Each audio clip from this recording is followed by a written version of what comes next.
खालसा मार्के हक में पाकिस्तान की कामयाबी के बाद जहां राफेल की कारकर्दगी पर दुनिया भर में सवाल उठे हैं, वहीं JF-17 की सलाहियतों की तारीफ हुई है।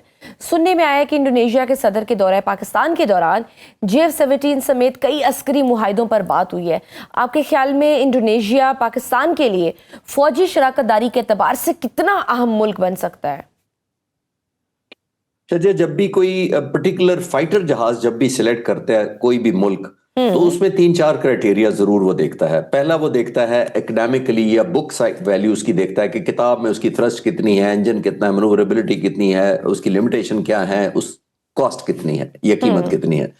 दूसरा वो देखता है, एक और एलिमेंट देखता है जब वो परफॉर्मेंस फिजिकली देखता है, जैसे तेजास का आपने जिक्र किया दुबई एयर शो में, वो इंडिया के लिए अनफॉर्चुनेट साबित हुआ कि वो साबित ही नहीं कर सका कि कितना मनूवरेबल है, चाहे उसमें ह्यूमन एलिमेंट हो या कोई और हो। वो तो एक लंबी उसकी हिस्ट्री है कि 40 साल में उन्होंने सिर्फ 40 जहाज बनाए हैं, वो भी इतने प्राइड के नहीं। और सबसे बड़ा जो कस्टमर खुद है, जो कि इंडियन एयरफोर्स है, उनके एयर चीफ कहते हैं कि मैं हिंदुस्तान एरोनॉटिकल लिमिटेड पर मेरा एतबार ही नहीं है। आप इमेजिन करें, जो आपका टॉप कस्टमर है और द ओनली कस्टमर, वही कह रहा है कि मुझे आप पर एतबार नहीं है, तो फिर और जहाज कौन खरीदेगा? थर्ड और मोस्ट इंपॉर्टेंट फैक्टर जो शजिया होता है ना जहाज खरीदने के लिए, कोई भी मुल्क देखता है कि ये जो जहाज मैं खरीदने जा रहा हूं इकोनॉमिकल भी है, पोर्टेंट भी है, कॉम्बैट टेस्टेड या बैटल प्रूवन है कि नहीं है। कॉम्बैट टेस्टेड और बैटल प्रूवन इसको कहते हैं कि किसी जंग में उसने हिस्सा लिया, और अगर लिया तो उसकी क्या कारदगी रही। 2019 में आप देखें JF-17 थंडर उस मिशन में शामिल था जिसके अंदर हमने अभिनंदन को शूट डाउन किया था। अभी इस जंग में अल्हम्दुलिल्लाह 1985 में तेजास बनाने शुरू किए हिंदुस्तान ने, 1995 में 10 साल बाद हमने बनाने शुरू किए। इंडिया के पास 40 सालों में 40 जहाज हैं तेजास, हमारे पास 30 सालों में 200 जहाज हैं। तो हमारा तो ब्लॉक 3 का सारी दुनिया की तवज्जो का मरकज बना हुआ है, क्योंकि ये वही आयसा रडार जो J-10C में है जिसने 7 जहाज मारे, वो रडार इसमें अब लगा हुआ है। जो PL-15 उसने फायर किया था J-10C ने, वो इसमें भी लगा हुआ है। दुनिया अब बैटल टेस्टेड और बैटल प्रूवन इस जहाज को समझ रही है। इसलिए आपने नोट किया कि अचानक हमारी एयरफोर्स में भी पूरी दुनिया दिलचस्पी ले रही है और हमारे जहाज में भी दिलचस्पी ले रही है। एंड इंशाल्लाह ताला और भी अच्छी खबरें आएंगी। बहुत सारे मुल्क अब राब्ता कर रहे हैं जो चाहते हैं कि ये बैटल हार्डन।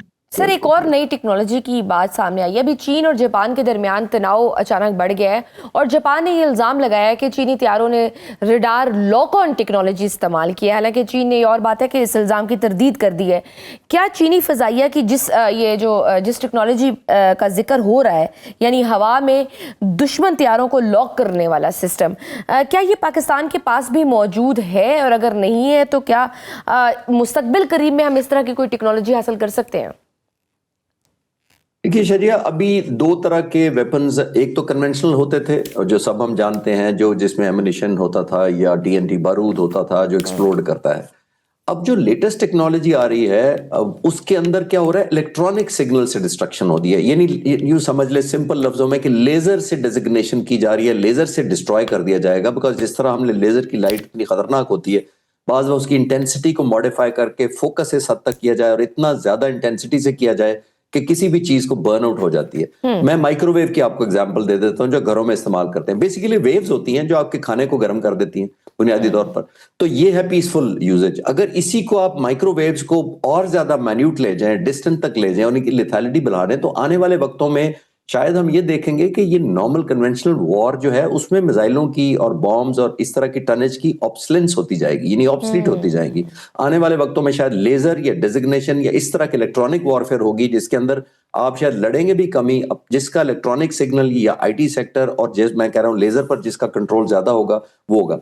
पॉसिबली वो यही इल्जाम लगा रहे हैं कि चाइना ने ये किया है। मैंने भी पढ़ा है कि चाइना आजकल इस पे काम कर रहा है लेटेस्ट टेक्नोलॉजी पे, कि इससे ज्यादा लीथल शायद कोई भी ना हो आने वाले वक्तों में, कि आप लड़े बगैर ही आप अपने हवा में होंगे, आपको जैम करके, नॉकआउट करके, बर्न आउट करके डिस्ट्रॉय कर दिया जाए।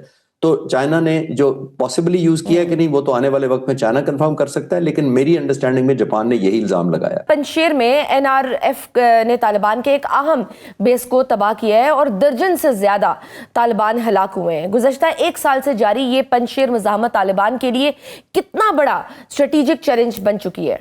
जी बहुत शुक्रिया शदिया।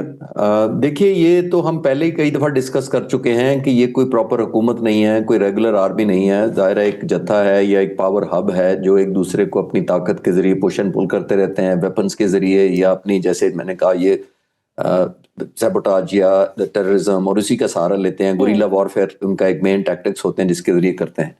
तो ये कोई सरप्राइज इसलिए नहीं था कि ये पंशेर वैली अहमद शाह मसूद के ज़माने में एक बहुत ज़्यादा नॉर्दर्न अलायंस हुआ करता था और बड़ा स्ट्रांग होता था सबसे। अब उसका बेटा है अहमद मसूद है, वो है, और ये वही है जो नॉर्दर्न एरियाज़ को हिंदुस्तान बहुत पहले हेल्प करता रहा। जब ये तालिबान हुकूमत में नहीं आए थे, बल्कि शुरू के हिस्से में काफ़ी ज़्यादा इंडिया ने बड़ी सपोर्ट की थी नॉर्दर्न अलायंस को।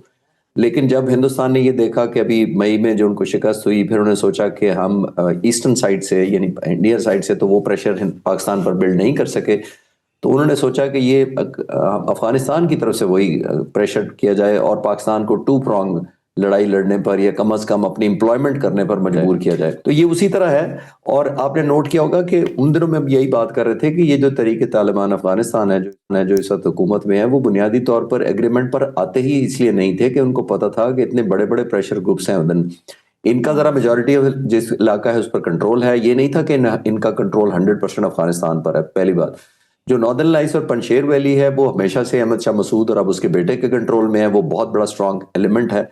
और बाय द वे हमें ये भी याद रखना चाहिए कि नॉर्दर्न लाइन्स को भी एक बहुत सारे मुल्क सपोर्ट करते हैं। एंटी और प्रो एलिमेंट चलता रहता है और ये पुश एंड पुल करते रहते हैं कि मेरे ख्याल में यही वही, जैसे मैंने कहा कि ये पावर कंट्रोल है, ये बुनियादी तौर पर शो ऑफ फोर्स है।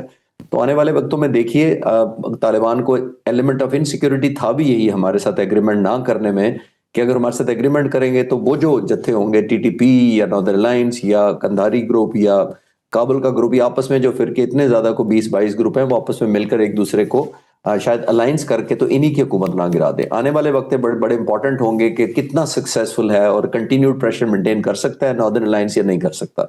और सिर्फ अफगानिस्तान को भी तो इस वक्त भारत की माली मदद मिल रही है, लेकिन खुद भारत के अंदर बाबरी मस्जिद की दोबारा संगे बुनियाद रखने के मामले पर इंतहा पसंदी दोबारा सर उठा रही है। क्या आप समझते हैं कि भारत भी अफगानिस्तान की तरह किसी बड़े अंदरूनी तसादुम की तरफ बढ़ रहा है?